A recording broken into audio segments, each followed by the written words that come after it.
Hello friends, welcome to my YouTube channel legal and social awareness. कैसे आप सब लोग? उम्मीद करता हूं कि आप सभी लोग स्वस्थ होंगे और अच्छे होंगे।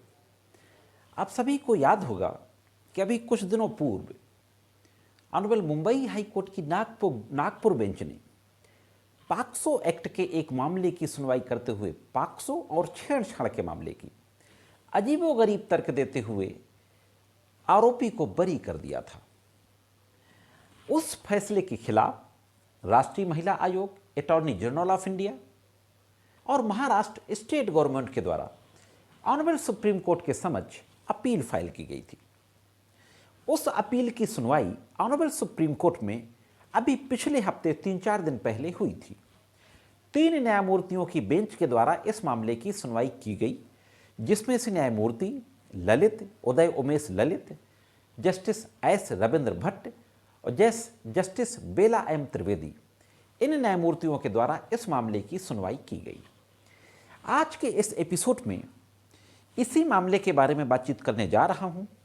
देखते हैं कि पूरा मामला क्या था, कि इसके क्या फैक्ट थे, किस तरीके का आरोप अभियुक्त व्यक्ति पर लगाया गया था, और फाइनली जो न्यायमूर्ति महोदया ने जो कहा था नागपुर बेंच की, उन्होंने क्या कहा था, और सुप्रीम कोर्ट ने फाइनली क्या आदेश पारित किया। इन सारी बातों के बारे में आज के इस एपिसोड में बात करने जा रहा हूं। बहुत ही इंटरेस्टिंग जानकारी है दोस्तों, इसलिए जुड़े रहें आखिरी तक। देखते हैं कि संपूर्ण मामला क्या था और इस संबंध में क्या कुछ। ये मुंबई की नागपुर बेंच का मामला था। एक व्यक्ति पर यह आरोप लगा था कि उसने एक लड़की के 12 वर्षीय लड़की के कपड़े के ऊपर से उसके स्तन को टटोला।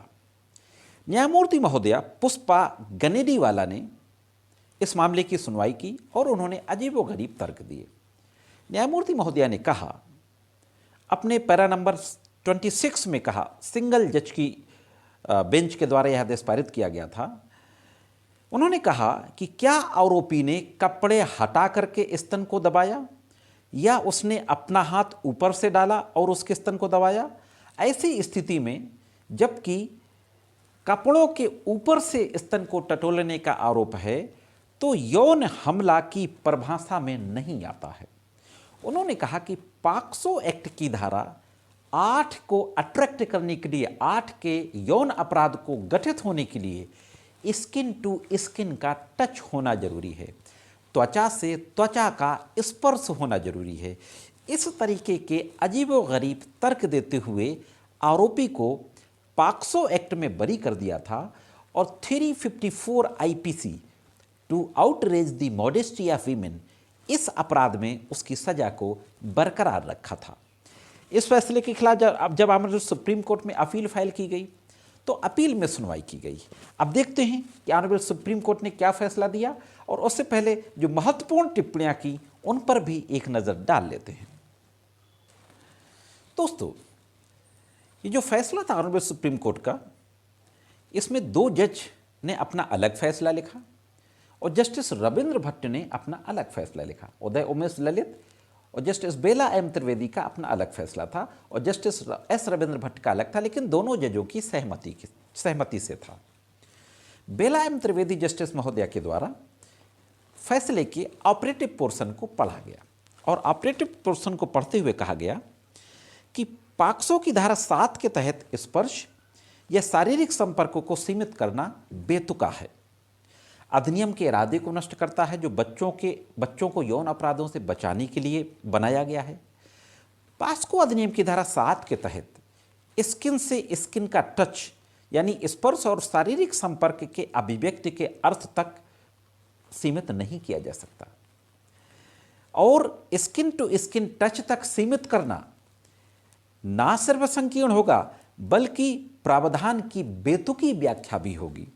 न्यायमूर्ति महोदय के द्वारा आगे कहा गया कि इस तरीके की व्याख्या को अगर अपनाया जाता है तो कोई भी व्यक्ति दास्ताने पहन लेगा या कोई और सामान इस्तेमाल करेगा, और ऐसी स्थिति में तो उसको दोषी नहीं ठहराया जाएगा, फिर बड़ी बेतुकी स्थिति हो जाएगी। नियम का निर्माण शासन को नष्ट करने के बजाय उसे प्रभाव में लाना चाहिए। विधायिका की मंशा को तब तक प्रभावी नहीं किया जा सकता जब तक कि व्यापक व्याख्या ना कर दी जाए। कानून का उद्देश्य अपराधी को कानून के जाल से बचने की अनुमति देना नहीं है। साथ ही साथ न्यायमूर्ति बेला एम त्रिवेदी के द्वारा कहा गया कि स्पर्श या शारीरिक संपर्क को प्रभावित नहीं करता पास्को अधिनियम, इसलिए शब्दकोश के अर्थ संदर्भित किए गए हैं। यदि यौन आशय से स्पर्श किया जाता है तो यह अपराध होगा। महत्वपूर्ण घटक स्पर्श करना नहीं है, बल्कि एसेंशियल एलिमेंट यौन आशय है। इस तरीके की गंभीर टिप्पणियां न्यायमूर्ति बेला एम त्रिवेदी के द्वारा करते हुए आखिरी टिप्पणी की गई कि जब विधायिका ने अपना इरादा स्पष्ट कर दिया तो अदालतें प्रावधान को अस्पष्ट नहीं कर सकती हैं। अस्पष्टता पैदा करने में न्यायालय अति उत्साही नहीं हो सकते। इस तरीके की गंभीर टिप्पणी जस्टिस बेला एम त्रिवेदी के द्वारा कही गई। अब जब दूसरे जज थे जिन्होंने अपना अलग फैसला लिखा दोनों जजों की सहमति से, जस्टिस एस रविंद्र भट्ट, इन्होंने अपने फैसले में क्या कहा और जो गंभीर टिप्पणी की। न्यायमूर्ति एस रविंद्र भट्ट ने कहा कि उच्च न्यायालय का तर्क असंवेदनशील और तुच्छ है, सामान्यीकृत व्यवहार है जो बच्चों की गरिमा को कम करता है। उच्च न्यायालय ने इस तरह के निष्कर्ष पर आने में गलती की है। साथ ही साथ जो तीसरे जज थे उदय उमेश ललित, तीसरे जज महोदय के द्वारा जो टिप्पणी की गई, उन्होंने कहा कि मुझे लगता है कि ये पहली बार है जब अटॉर्नी जनरल ने किसी मामले पर अपील की है और भाई बहन एक दूसरे का विरोध कर रहे हैं। तब उनकी इस बात पर जस्टिस रविंद्र भट्ट ने कहा कि अटॉर्नी जनरल द्वारा पहले भी कई अपीलें दाखिल की हैं, इसके उदाहरण मिलते हैं। तो इस तरीके की बातें इस जजमेंट में कही गईं। इस मामले में वरिष्ठ अधिवक्ता सिद्धार्थ दवे जो सुप्रीम कोर्ट के फॉर्मर प्रेसिडेंट रहे हैं बार एसोसिएशन के, उनको एमकस क्यूरी अपॉइंट किया गया था। उन्होंने भी अपनी बहस में कहा कि स्किन टू स्किन टच की आवश्यकता नहीं है। पारा 7 में नग्न शब्द गायब है। उन्होंने प्रस्तुत किया कि जब दो व्याख्याएं संभव हैं तो बच्चों के अनुकूल व्याख्या देनी चाहिए। लीगल एड सोसाइटी की ओर से आरोपी का प्रतिनिधित्व करने वाले अधिवक्ता सिद्धार्थ लूथरा ने तर्क दिया कि धारा 7 के दूसरे भाग में संपर्क शब्द शारीरिक से पहले, इसलिए यौन उत्पीड़न का अपराध घोषित करने के लिए स्किन टू स्किन टच आवश्यक है। दोनों तरीके की बातें बहस के दौरान कही गईं।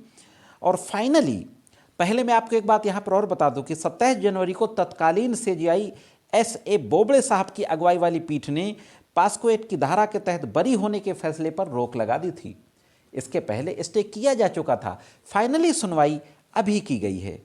फाइनली साथियों, यह जो फैसला था स्किन टू स्किन टच वाला, स्किन टू स्किन टच शारीरिक संपर्क को केवल स्किन टू स्किन टच तक सीमित करना बेतुका कहते हुए सुप्रीम कोर्ट ने हाई कोर्ट के पाक्सो के फैसले को अंतिम रूप से रद्द कर दिया। हाँ दोस्तों, फाइनली रद्द कर दिया गया इस फैसले को सुप्रीम कोर्ट के द्वारा। तो यह थी एक महत्वपूर्ण जानकारी।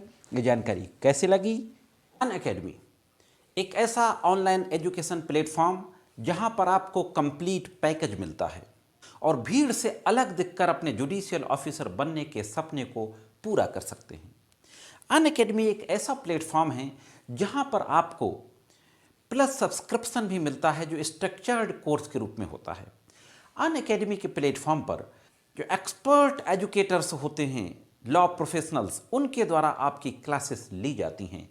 यहाँ पर टेस्ट सीरीज भी होती हैं, लाइव टेस्ट क्विजेज वगैरह भी होते हैं, लाइव इंटरेक्शन होता है during the live class. Unacademy YouTube judiciary पर भी आपको लॉ की क्लासेस मिल जाती हैं। अनअकैडमी पर रैपिड रिवीजन की सीरीज चलाई जाती हैं। एक्सपर्ट एजुकेटर्स के द्वारा रैपिड रिवीजन सीरीज के साथ साथ जुडिशरी के एग्जाम्स से रिलेटेड आपको प्रॉपर गाइडेंस प्रोवाइड किया जाता है। अनअकैडमी पर टेस्ट सीरीजेज भी स्टार्ट हो चुकी हैं, फ्री टेस्ट सीरीजेज। स्क्रीन में आपके सामने डिस्प्ले है, आप नोट डाउन कर सकते हैं। अनअकैडमी में आपको समय समय पर T20 मॉक टेस्ट भी के प्रोग्राम्स भी मिल जाएंगे। मॉक टेस्ट लिए जाते हैं, पूरा डिस्प्ले आपके सामने है, आप नोट डाउन कर सकते हैं। यहाँ पर जो लॉ के कोर सब्जेक्ट्स हैं उन सब की क्लासेस ली जाती हैं, जिसमें constitution of India, Indian penal code, Indian criminal procedure code, contract act, Indian evidence act, Hindu law, Muslim law, jurisprudence और लोकल लॉज, इन सारे लॉज की क्लासेस को यहाँ पर लिया जाता है। अनअकैडमी का जो पेड सब्सक्रिप्शन है वो अगर आप 1 महीने का लेते हैं तो आपको थोड़ा सा ज़्यादा पड़ेगा, लेकिन अगर आप 24 मंथ का ले लेते हैं तो आपको बहुत ह्यूज डिस्काउंट मिल जाता है।